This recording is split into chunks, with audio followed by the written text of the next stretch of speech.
Good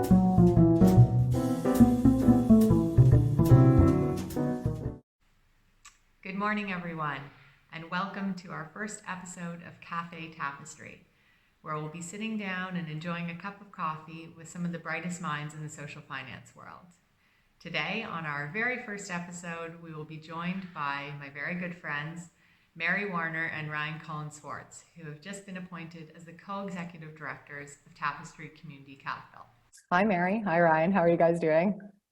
We're Good, good. Steph. How are you? Good, thanks. Everyone settling in for the morning? Got my tea. I'm ready. What time is it for you over there? At 7:15 p.m. in Muscat, Oman. All right, well, let's get started. We've got some interesting topics to talk about today. We wanted to just get a chance to learn more about what you've been working on over the past year and what you have in mind for the coming few months in the next year. So for those that aren't familiar with Tapestry Community Capital, could one of you maybe give us a brief intro to what the organization does and who you work with maybe? Sure, Steph. We support organizations all across Canada to raise investment for really ambitious projects that they might have a gap in funding for. And instead of going to the bank or using a government grant, they go directly to their own community of supporters to raise that investment. So we work with renewable energy cooperatives, arts spaces, social service organizations, all really strong organizations that have a mission and a project and need a way to finance it. And Tapestry grew out of Trek's work. Trek's been working in the renewable energy field for over 20 years now. And Trek was started by a group of people who wanted to address their carbon footprint through democratic renewable energy projects. And what we've learned through those projects, we wanted to bring to the broader nonprofit and cooperative sector. Great. So how exactly do you raise the financing for them? Is there a tool that you use? We use something called a community bond is the most common tool that we use. And it's really similar to like a Canada Savings Bond or a municipal bond, except the issuer of the bond is the local co-op, charity, or nonprofit. And that's really interesting. Yeah. I bet a lot of people don't even know that charities and co-ops and nonprofits can do that.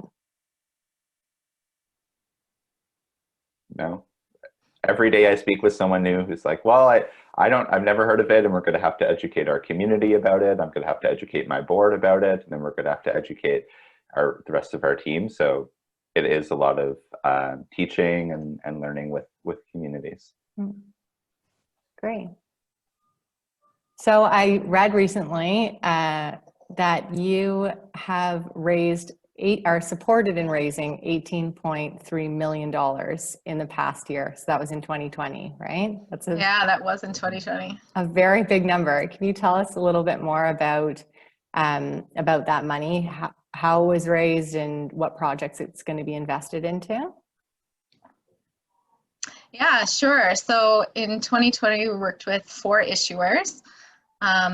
3 of them were renewal campaigns, so they'd already raised community bonds in the past. The bonds were maturing and they wanted to extend their financing, like a mortgage. A mortgage comes up for renewal and you get new financing at that point. So 2 of them Trek has worked with for quite a long time, SolarShare and ZooShare. SolarShare has solar projects across Ontario that feed power into the grid and produce returns for their investors.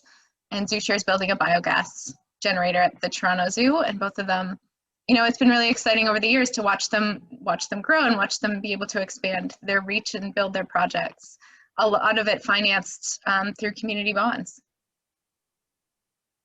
Yeah, that's amazing. And the other 2 to talk about would be the Center for Social Innovation, which was another bond renewal campaign. We've supported them with raising community bonds since 2010. And this was a reinvestment campaign, so it didn't actually go towards purchasing a building this time. It went back into their programs in support of sustainable development goals. And it was one thing that really stuck out to me when we were supporting them with their offering documents last year was some of these numbers that When they raised their first community bonds, they were an organization that had about $400,000 in revenue. And now they have about $9 million in annual Wow. revenue. And they went from supporting a handful of organizations in one co-working space to now have supported over 5,000 different Wow. social ventures. So it's really something that's grown and grown up alongside of them. That's an amazing growth story. And then our newest issuer last year was Sketch. And what do Ryan, they do? did you want to? Yeah, Sketch is an incredible community arts organization that's been around for over 25 years in the city of Toronto, serving young people at risk of homelessness in the west end of the city and engaging them in arts and arts programming as a way of advancing their lives. And in their history, they had moved and had to relocate many different times as the West End gentrified. And they finally found a home in about 2014 in an artscape building, which was a transformed public school. They had been issued a below market rent, and they have a beautiful basement space that has a recording studio, a commercial kitchen, ceramic studio, and then an office on the second floor. But because of the rising rents after their lease was up, they made the decision to look at owning their space. So starting to pay both a mortgage and community bond investors rather than paying their lease every year, and building and owning the asset as a way of ensuring that they stay in the community for a long period of time. So they launched Sketch Project Home, which uses financing from Alterna Savings Bank, fundraising, and also $1.4 million in community bonds. And you said that campaign's still open, right? It's still open. If you go to sketch.ca/Project Home, you can read more about the campaign. You can invest as little as $500, and they have a lot of amazing things, an incredible team of Rudy, Dale, Michael, John Saba, just a lot of people behind that campaign, supported by Jen, our campaign manager. That's awesome. So along with that figure that I just mentioned about the 18.3 million that you supported in raising last year, I also saw that from that $18.3 million, so over the life of those community bonds that were purchased, there will be $3.9 million in interest payments that will go back to community investors. Can you tell me a little bit more about that figure? Yeah, it's so exciting to see the growing enthusiasm for community bonds, both from organizations who need to raise money and from Ontarians who are increasingly seeking out alternative forms of investment, and they want to know that their money is doing good and staying in the local community. I also wanted to point out that we have a very small and agile team at Tapestry, and those $18.3 million in investments and that $3.9 million in interest payments are all processed by two people, Eric and Sanderson, and they work hard in the background of every raise that we do, balancing efficiency and attention to detail to make sure that every purchase an issuer secures is completed. And it's so exciting with this amount of money in community bonds. In traditional financing, the interest might go to a bank, and there's no way to know exactly where those funds will go after that. They might be reinvested in the community through a grant, but so often money flows out of communities. And so this is a way to disrupt that cycle and keep funds back in the community that's interested in the project you're doing. And they're such a unique investment opportunity for the community and for the issuer. The issuer would have paid out interest on financing anyways, but now instead of paying a bank, they get to pay their own supporters who are key members of their project. Yeah, it's really amazing. And what I find is so interesting is that like a huge percentage of those people, given the opportunity, will choose to reinvest their money. Yeah, so many people are making the investment not only because they're interested in the interest rate that they return or their return on their investment, because they're committed to that cause. So even if they could get their principal back at the end of it, they want to reinvest their money, and often they want to top up that investment. So they've made an investment, they've seen the interest that they've been able to make on the project over the years. They've seen the good that can come out of investing their money in a local project, and they're ready when their bond matures to not only reinvest, but often to top it up if there's space. Yeah. So like, I find it really unbelievable that in this past year, 2020 and all its craziness, and with the pandemic, how on earth did you manage to support in raising this much money? Because this must be like a record year for you, I'm sure. It is a record year, you're right. Part of it has been that Tapestry and Trek were shifting to a more paperless office anyway. So when it became clear that we needed to start working from home, we were able to pivot fairly seamlessly and quickly. Not that it wasn't without challenges, but as a cooperative, we're used to working for the common good. And so making that sacrifice to protect our community was something we were ready to do. Mm-hmm. Yeah, I think it's also important to acknowledge that there were many organizations, incredible organizations, that have been incredibly negatively affected by the pandemic and who had incredible projects that weren't able to move forward because they were either closed during the pandemic or had major shifts to their revenue and to their funding. It shows like for two of the organizations based in renewable energy, the sun isn't affected by COVID, and it kept shining and generating revenues for COVID. And Share was already a project underway, and the Center for Social Innovation had such a strong foundation of many years of history and so many strong investors that they're able to set up like a community rent pool where tenants paid into that, and government assistance programs certainly helped out. But they were that's on the basis of their really strong history and relationships with investors. And then you have one new campaign as well, right? That started in the midst of all of this, but still money's been coming in. Yeah, so that's been incredible to see with Sketch. They took a bit of a pause in the spring during the heat of the pandemic when things were very uncertain, and then started back up with a lot of interest from investors and are having a lot of traction now. And that's a huge credit to Jen, who's the head of our campaigns team, and she's been working with Sketch very closely in making that happen. And it's also a credit to Sketch for having such long-standing relationships in the community with funders, with donors, with community leaders that is leading to their success. Do you think through the pandemic, like in this like support local movement, that's played a role in your ability to support these organizations in raising the money that they need?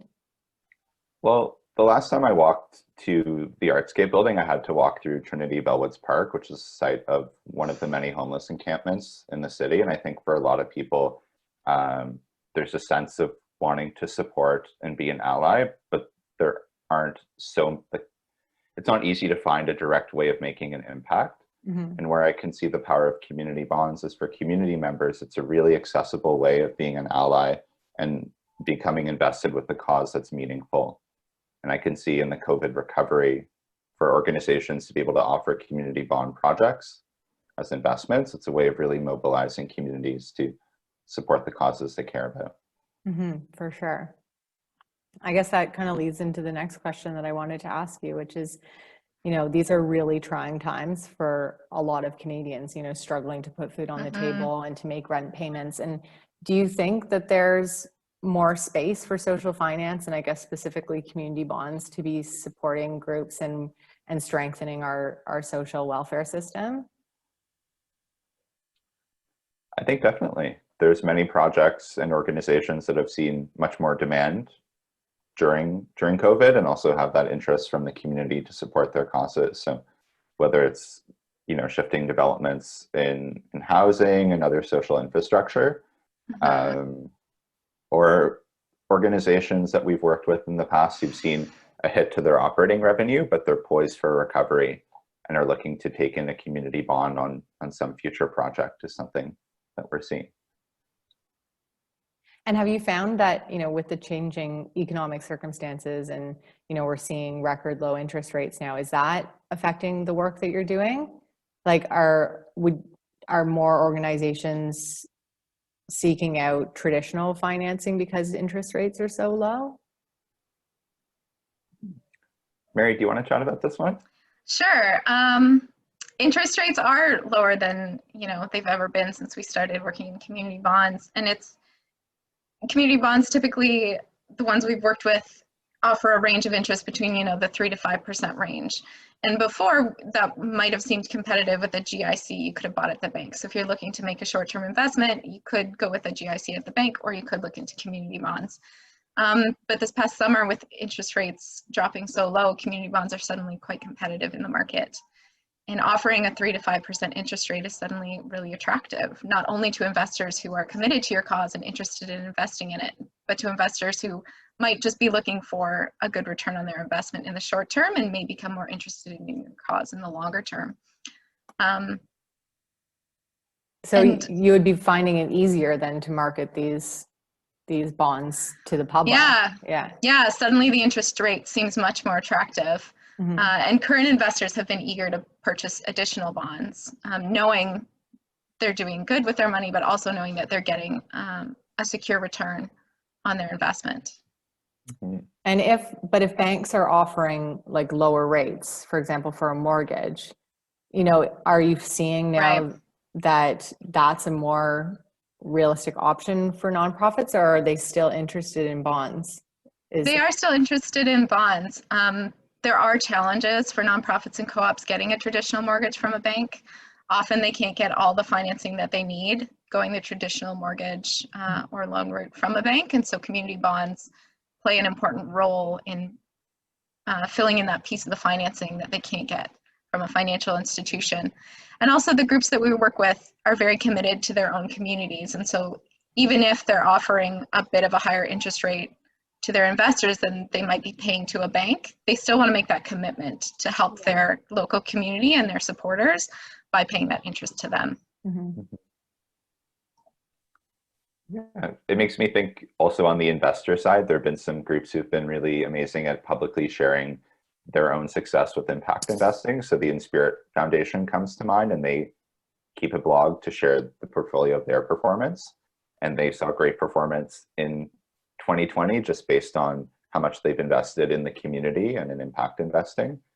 And Tim Nash at Good Investing has been a huge catalyst and champion for sustainable investing, and all these sustainable impact portfolios performed really well in the last year and even outperformed the traditional market. That's great. And just on that line, it has definitely changed how we've marketed the investments. We don't get to go to farmers markets and talk to our community anymore about the exciting projects we want to do. And so making that shift to an entirely digital campaign Mm-hmm. has been not without challenges, but one that, we're meeting. Mm-hmm. Mm-hmm. The digital, well, it's like it allows us some good things, like to have Steph back on our team. Yeah, I'm halfway across the world right now. from Oman. Yeah, exactly.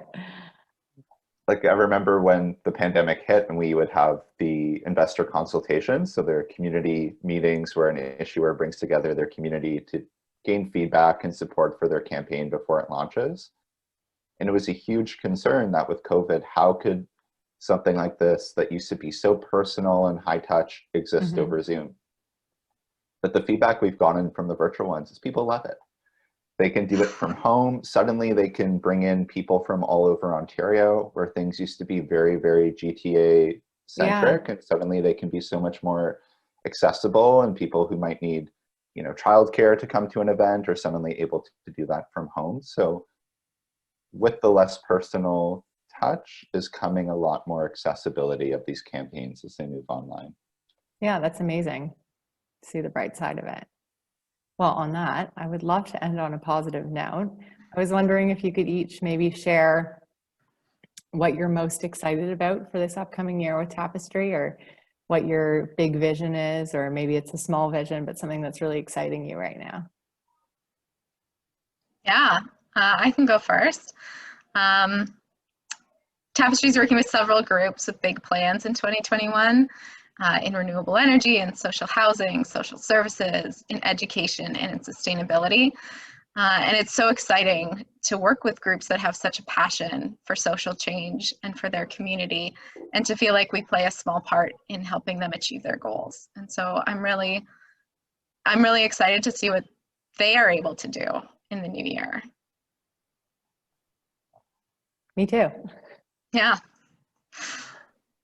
I'll talk a little bit about the team. Like I'm for one, like first really, really excited to keep working with our team and growing our team and continuing to shape how we work together and collaborate virtually. And then I think that also lends to, for the next year, how we can support more organizations, again, like outside of the GTA and in different parts of Canada. Mm-hmm. Before, such a small team of maybe 8 to 10 people, travel was not only a huge stress financially for ourselves and our issuers, but also on our energy and also on the planet. As our roots as a renewable energy cooperative, we didn't believe in flying all the way to across Canada just for a one-day workshop and then coming back. And with that, I'm really excited to see how we can support more groups with more accessibility of our services in all these different communities in the next year as we work from home. That's great. Wonderful. Well, thanks so much, guys, for joining me. I think that was really insightful. I really enjoyed it. Thanks so much, Steph. Thanks for having us, Steph.